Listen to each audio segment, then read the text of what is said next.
ಮುಂದಿನ ರಾಶಿ ವೃಷಭ ರಾಶಿ. ಈ ಒಂದು ವೃಷಭ ರಾಶಿಗೆ ಗುರು ಬದಲಾವಣೆಯಿಂದ ಯಾವ ರೀತಿ ಅನುಕೂಲ ಆಗುತ್ತೋ ಅಥವಾ ಅನಾನುಕೂಲ ಆಗುತ್ತೋ ಅನ್ನೋದ್ರ ಬಗ್ಗೆ ತಿಳ್ಕೊಳ್ಳೋಣ ಬನ್ನಿ. ಮೇಡಮ್, ಮುಂದಿನ ರಾಶಿ ವೃಷಭ ರಾಶಿ. ವೃಷಭ ರಾಶಿಗೆ ಈ ಒಂದು ಗುರು ಬದಲಾವಣೆ ಯಾವ ರೀತಿಯಾದ ಒಂದು ಒಳಿತನ ಮಾಡುತ್ತೆ ಅನ್ನೋದ್ರ ಬಗ್ಗೆ ತಿಳಿಸ್ಕೊಡಿ. ಖಂಡಿತ.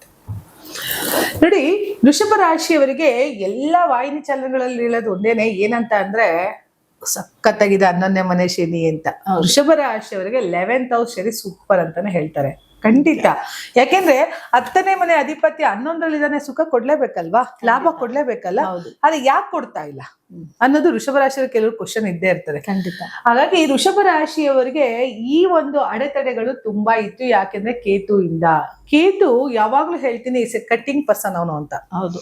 ಆಗ ಕಟ್ಟಿಂಗ್ ಹಾಕೋಕೆ ಇದಾನೆ ಅಂತ ಅಂದಾಗ ನಾವೆಲ್ಲಿ ಲಾಭವನ್ನ ಎಣ್ಸಕ್ಕಾಗತ್ತೆ? ಶನಿ ನಿಧಾನಗತಿಯಲ್ಲಿರೋನು ಲಾಭ ಸ್ಥಾನದಲ್ಲಿ ಕೊಳ್ತಿದ್ದಾನೆ. ಶನಿ ಜೊತೆಗೆ ದೃಷ್ಟಿ ಬೇರೆ. ಯಾವ್ದಕ್ಕೆ? ವೃಷಭ ರಾಶಿ ಮನೆಗೆ. ಮೊದ್ಲೇ ಹೇಳ್ತಾರಲ್ವಾ, ಗುರು ದೃಷ್ಟಿ ಬಿದ್ರು ಬೀಳ್ಬೋದಪ್ಪ, ಶನಿ ದೃಷ್ಟಿ ಬೇಡಪ್ಪ ನನಗೆ ಅಂತ ಹೇಳಿ.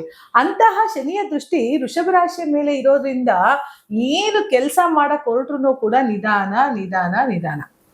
ವೃಷಭ ರಾಶಿಯವ್ರಿಗೆ ಹಾಗೆ ಆಗ್ತಿರೋದು. ಎಲ್ಲೋ ಈ ಗುರು ಬದಲಾವಣೆ ಆಗ್ತಾ ಇರೋದ್ರಿಂದ ಸಾಕಷ್ಟು ಪಾಸಿಟಿವ್ ರಿಸಲ್ಟ್ ಇತ್ತೀಚಿನ ದಿನಗಳಲ್ಲಿ ಶುರು ಆಗಿದೆ. ಈ ಕಳೆದ 1 ತಿಂಗಳಿಂದ ಯಾವುದೇ ಗ್ರಹ ಬರಕ್ಕಿಂತ ಮುಂಚೆ 1 ತಿಂಗಳು ರಿಸಲ್ಟ್ ಕೊಡ್ತಾರೆ. ಹಾಗಾಗಿ ಗುರು ಬರ್ತಾ ಇರೋದ್ರಿಂದ ಶನಿ ನಿಮ್ಮ ಮೇಲೆ ದೃಷ್ಟಿ ಬೀರ್ತಾ ಕುಳ್ತಿದ್ನಲ್ಲ, ಆ ಶನಿಯ ದೃಷ್ಟಿಯಿಂದ ನಿಮ್ಗೆ ಏನಾಗ್ತಿತ್ತು, ಯಾವ ಕೆಲಸ ಮಾಡೋಕ್ಕೂ ಮನ್ಸಾಗ್ತಿರ್ಲಿಲ್ಲ, ಸೋಂಬೇರಿಗಳಾಗಿದ್ರಿ, ಸಾಕಷ್ಟು ಜೀವನದಲ್ಲಿ ನೋವುಗಳ ನೋಡಿದ್ರಿ, ಮಾಡತಕ್ಕ ದುಡ್ಡುಗಳು ಕರೆಕ್ಟ್ ಆಗ್ತಿಲ್ಲ, ನಮಗೆ ಕಲೆಕ್ಟ್ ಆಗ್ತಾ ಇಲ್ಲ, ವ್ಯವಹಾರಗಳು ಸರಿ ಹೋಗ್ತಾ ಇಲ್ಲ, ಜೊತೆಗೆ ಮನೇಲಿರೋ ಒಂದಷ್ಟು ಬಂಗಾರಗಳೆಲ್ಲ ಅಡಮಾನ ಹೋಗ್ತಾ ಇದೆ. ಹೌದು. ಯಾಕೆ ಅಂತ ಅಂದ್ರೆ ಈ ಒಂದು ಶನಿಯ ಒಂದು ಪ್ರಭಾವ ಮತ್ತೆ ಕೇತುವಿನ ಪ್ರಭಾವದಿಂದ. ಆದ್ರೆ ಗುರು ಇವಾಗ ನಿಮಗೆ ಮೋಸ್ಟ್ ರಿಸಲ್ಟ್ ಕೊಡ್ತಾನೆ ವೃಷಭ ರಾಶಿಯವರಿಗೆ. ಯಾಕೆಂದ್ರೆ ವೃಷಭ ರಾಶಿಯವರಿಗೆ ತೃತೀಯದಲ್ಲಿ ಗುರು ಉಚ್ಚ ಸ್ಥಾನದಲ್ಲಿ ಇರ್ತಾರೆ. ಅಲ್ಲಿಗೆ ಅಣ್ಣ ತಮ್ಮಂದಿರಿಂದ ಸಹಾಯ ಆಗತ್ತೆ, ಸ್ನೇಹಿತರಿಂದ ಸಹಾಯ ಆಗತ್ತೆ, ಜೊತೆಗೆ ನೋಡುವ ದೃಷ್ಟಿ ಇಂಪಾರ್ಟೆಂಟ್ ಅಂತ ಏನ್ ಹೇಳ್ತೀನಲ್ಲ, ಅದು ತುಂಬಾನೇ ಇಂಪಾರ್ಟೆಂಟ್ ವೃಷಭ ರಾಶಿಯವರಿಗೆ. ಹಾಗಾಗಿ ವೃಷಭ ರಾಶಿಯವರು ಬಹಳಷ್ಟು ಹ್ಯಾಪಿಯಾಗಿರಿ. ಗುರು ಬರ್ತಾ ಇದ್ದಾನೆ. ಜೂನ್ 2ನೇ ತಾರೀಕು ಗುರು ತನ್ನ ಪಥವನ್ನ ಬದಲಾಯಿಸ್ತಾ ಇದ್ದಾನೆ. ಜೂನ್ 2ನೇ ತಾರೀಕಿನ ನಂತರ ನಿಮ್ಮ ಭಾಗ್ಯದ ಬಾಗಿಲು ತೆರೀತು ಅಂತಾನೆ ಅನ್ಕೊಳ್ಳಿ. ಯಾಕೆ ಅಂತಾರೆ, ಲಾಭಾಧಿಪತಿಯಾದಂತಹ ಇವರಿಗೆ ಲಾಭಾಧಿಪತಿಯಾದಂತಹ ಗುರು ತೃತೀಯ ಸ್ಥಾನದಲ್ಲೇ ಕುಳಿತುಕೊಂಡು ನೋಡುವ ದೃಷ್ಟಿ ಯಾವ ಮನೆ ನೋಡ್ತಾ ಇದ್ದಾನೆ? 11ನೇ ಮನೆ ನೋಡ್ತಾನೆ. ಲಾಭ ಕೊಡ್ಲೇಬೇಕಲ್ಲ ಗುರು ನೋಡಿದ್ಮೇಲೆ ನಿಮ್ಗೆ ಲಾಭ ಕೊಡ್ತಾನೆ ಅಂತ ಅಂದ್ಮೇಲೆ ಪ್ರಾಫಿಟ್ ಹೌಸ್ ಅಂತ ಏನ್ ಕರಿತೀವಿ, ಲಾಭಗಳ ಎಣಿಕೆಗಳನ್ನ ಶುರು ಮಾಡ್ಕೊಳ್ಳಿ. ವೃಷಭ ರಾಶಿಯವರು ಮೋಸ್ಟ್ ಹ್ಯಾಪಿಯೆಸ್ಟ್ ಆಗಿರ್ಬೋದು. ಯಾಕಂದ್ರೆ ಏಕದಶ ಫಲ ಕೋಟಿ ಪುಣ್ಯ ಫಲ ಅಂತ ಹೇಳ್ತೀನಿ. ಯಾಕಂದ್ರೆ 11ನೇ ಮನೆ ನಡಿಬೇಕು ಮೇಡಮ್, ಅಥವಾ 11ನೇ ಮನೆ ಗೋಚಾರನಾರ ನಡಿಬೇಕು. ಈಗ ನಡೀತಿದೆ ಅಂದ್ರೆ ವೃಷಭ ರಾಶಿಯವ್ರಿಗೆ ಹ್ಯಾಪಿಯೆಸ್ಟ್ ಅಲ್ವಾ? ಸೊ ನೋಡ್ತಾ ಹೋಗಿ 12 ತಿಂಗಳಲ್ಲಿ ನಿಮ್ಮಲ್ಲಿ ಆಗುವಂತಹ ಒಂದು ಹಣಕಾಸಿನ ಬದಲಾವಣೆ ತುಂಬಾ ಸಕ್ಸಸ್ ಅನ್ನ ತಂದ್ಕೊಡ್ತಾ ಹೋಗುತ್ತೆ. ಇದ್ರ ಜೊತೆಗೆ ಸಪ್ತಮ ನೋಡ್ತಾನೆ ಗುರು, ವ್ಯಾವಹಾರಿಕವಾಗಿ ನೋಡ್ತಾನೆ, ವೈವಾಹಿಕ ಸಂಬಂಧಗಳನ್ನ ನೋಡೋದ್ರಿಂದ ಗುರು ಸಾಕಷ್ಟು ಬದಲಾವಣೆನ ಕೊಡ್ತಾನೆ. ಇಷ್ಟು ದಿನ ಆಗದೆ ಇರುವಂತಹ ಎಲ್ಲಾ ಕೆಲಸ ಕಾರ್ಯಗಳಿಗೂ ಅಡೆತಡೆಗಳಿಗೂ ಈ ಗುರು ದೃಷ್ಟಿಯಿಂದ ಒಂಥರ ಕ್ಲಿಯರ್ ಆದಂಗೆ. ಈ ಬ್ಲಾಕೇಜ್ ಹೇಗೆ ಕ್ಲಿಯರ್ ಆಗುತ್ತಲ್ಲ, ಆ ರೀತಿ ಕ್ಲಿಯರ್ ಮಾಡ್ಕೊಟ್ಟಂಗೆ ಗುರು.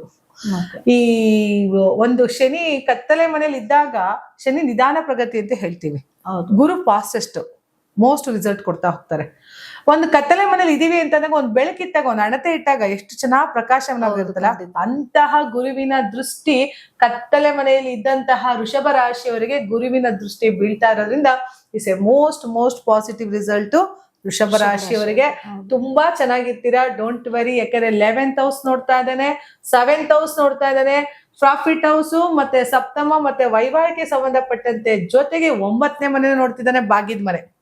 ಇನ್ನೇನ್ ಬೇಕು? ಪ್ರಾಫಿಟ್ ನೋಡಾಯ್ತು, 7ನೇ ಮನೆ ನೋಡಾಯ್ತು, 9ನೇ ಮನೆ ಭಾಗ್ಯಾಧಿಪತಿ. ಸೂಪರ್ ಅಲ್ವಾ? ಪುಣ್ಯವಂತರಿ ವೃಷಭ ರಾಶಿಯವರು. ಖಂಡಿತ ಒಳ್ಳೇದಾಗತ್ತೆ. ಯಾಕೆ ಅಂತ ಅಂದ್ರೆ 9ನೇ ಮನೆ ನಿಮ್ಮ ಭಾಗ್ಯವನ್ನ ನೋಡಿದಾಗ ನಿಮ್ಮ ಭಾಗ್ಯದ ಬಾಗಿಲು ತೆರೀತು ಅಂತ ಅನ್ಕೊಳ್ಳಿ, ಗುರುವಿನ ದೃಷ್ಟಿ. ಯಾಕೆಂದ್ರೆ 11ನೇ ಮನೆ ಅವನೇನೆ, ಅಷ್ಟಮಾಧಿಪತಿನೂ ಅವನೇ ಆಗಿ 11ನೇ ಮನೆ ಲಾಭಾಧಿಪತಿನೂ ಅವನೇ ಆಗಿರೋದ್ರಿಂದ, ತೃತೀಯ ಭಾವದಲ್ಲಿ ಕುಳಿತಿರೋದ್ರಿಂದ, ಪರಾಕ್ರಮ ಸ್ಥಾನದಲ್ಲಿ ಕುಳಿತಿರೋದ್ರಿಂದ ಈಗ ಇಷ್ಟು ಇದ್ದಂತಹ ಅಡೆತಡೆಗಳನ್ನ ನಿವಾರಣೆ ಮಾಡಿ ಮುಂದೆ ಹೋಗುವಂತಹ ಒಂದು ಶುಭ ವಿಚಾರ ಅಂತ ಅಂದ್ರೆ ನಮ್ಮ ವೃಷಭ ರಾಶಿಯವರಿಗೆ ಖಂಡಿತ ಒಳ್ಳೇದಾಗತ್ತೆ. 100ಕ್ಕೆ ನೀವು ಎಷ್ಟು ಪರ್ಸೆಂಟೇಜ್ ಕೊಡ್ತೀರಾ ಅಂತ ಕೇಳಿದ್ರೆ, ನಾನು 100ಕ್ಕೆ 90% ಅಂತ ಖಂಡಿತ ಹೇಳ್ತೀನಿ ವೃಷಭ ರಾಶಿಯವರಿಗೆ. ಹಾಗಾಗಿ ಹ್ಯಾಪಿಯೆಸ್ಟ್ ಆಗಿರಿ, ಖುಷಿಯಾಗಿರಿ. ಗುರು ಬರ್ತಾ ಇದ್ದಾನೆ, ಪ್ರವೇಶ ಮಾಡ್ಕೊಳ್ತಾ ಇದ್ದೀರಿ, ಒಳ್ಳೇದಾಗ್ಲಿ. ಗುರುವಿನ ಒಂದು ದರ್ಶನ ಮಾಡಿ ಬನ್ನಿ. ಆಲಂಗುಡಿ ಗುರುಗೆ ಹೋಗೋದು, ಅಥವಾ ಮಂತ್ರಾಲಯದಲ್ಲಿರುವ ರಾಘವೇಂದ್ರ ದರ್ಶನ ಮಾಡೋದು, ಶ್ರೀಧರ್ ಸ್ವಾಮಿಗಳನ್ನ ದರ್ಶನ ಮಾಡೋವಂಥದ್ದು, ಶಂಕರಾಚಾರ್ಯನ ದರ್ಶನ ಮಾಡುವಂಥದ್ದು, ಈ ರೀತಿ ಗುರುಗಳ ಒಂದು ಮಠಗಳು ತುಂಬಾ ಇದೆ. ಹೌದು ನಾನು ಯಾವಾಗ್ಲೂ ಹೇಳ್ತೀನಿ, ಯಾವ್ದಾಗಿಲ್ಲ ಅಂದ್ರೂ ಅಟ್ಲೀಸ್ಟ್ ನಿಮ್ಗೆ 1ನೇ ಕ್ಲಾಸ್ ಬರ್ದಂತ ಪಾಠ ಹೇಳ್ಕೊಟ್ಟಿರ್ತಾರಲ್ಲ, ಹೌದು. ಆಹಿ ಅಕ್ಷರ ಹೇಳ್ಕೊಟ್ಟಂತ ಗುರುಗಳನ್ನಂತೂ ದಯವಿಟ್ಟು ಮರಿಬೇಡಿ. ಯಾಕೆಂದ್ರೆ ಅಲ್ಲಿಂದನೇ ನಿಮ್ಮ ಪ್ರಥಮ ಅಕ್ಷರ ಶುರುವಾಗಿರೋದು. ಅವರೇ ನಿಮ್ಮ ಮೊದಲನೇ ಗುರು, ಪ್ರಥಮ ಗುರು. ಅಂತವರ ಕಾಲಿಗೆ ಬಿದ್ದು ನಮಸ್ಕಾರ ಮಾಡ್ಕೊಂಡು ಗುರುವಿನ ಆಶೀರ್ವಾದ ಪಡಿತಾ ಬನ್ನಿ. ಸಕಲ ಅಷ್ಟೈಶ್ವರಗಳು ಕೊಟ್ಟು ವೃಷಭ ರಾಶಿಯವರಿಗೆ ಕಾಪಾಡ್ಲಿ ಅಂತ ಹೇಳ್ತಾ ನನ್ನ ಮಾತನ್ನ ಮುಗಿಸ್ತಾ ಇದೀನಿ. ಧನ್ಯವಾದಗಳು. ನೋಡಿದ್ರಲ್ಲ ವೀಕ್ಷಕರೇ, ಈ ಒಂದು ವೃಷಭ ರಾಶಿಗೆ ಗುರು ಬದಲಾವಣೆಯಿಂದ ಯಾವ ರೀತಿ ಒಂದು ಅದೃಷ್ಟ ತಂದ್ಕೊಡುತ್ತೆ ಅಂತ. ಹಾಗಿದ್ರೆ ಬನ್ನಿ ಮುಂದಿನ ರಾಶಿ ಬಗ್ಗೆ ತಿಳ್ಕೊಳ್ಳೋಣ.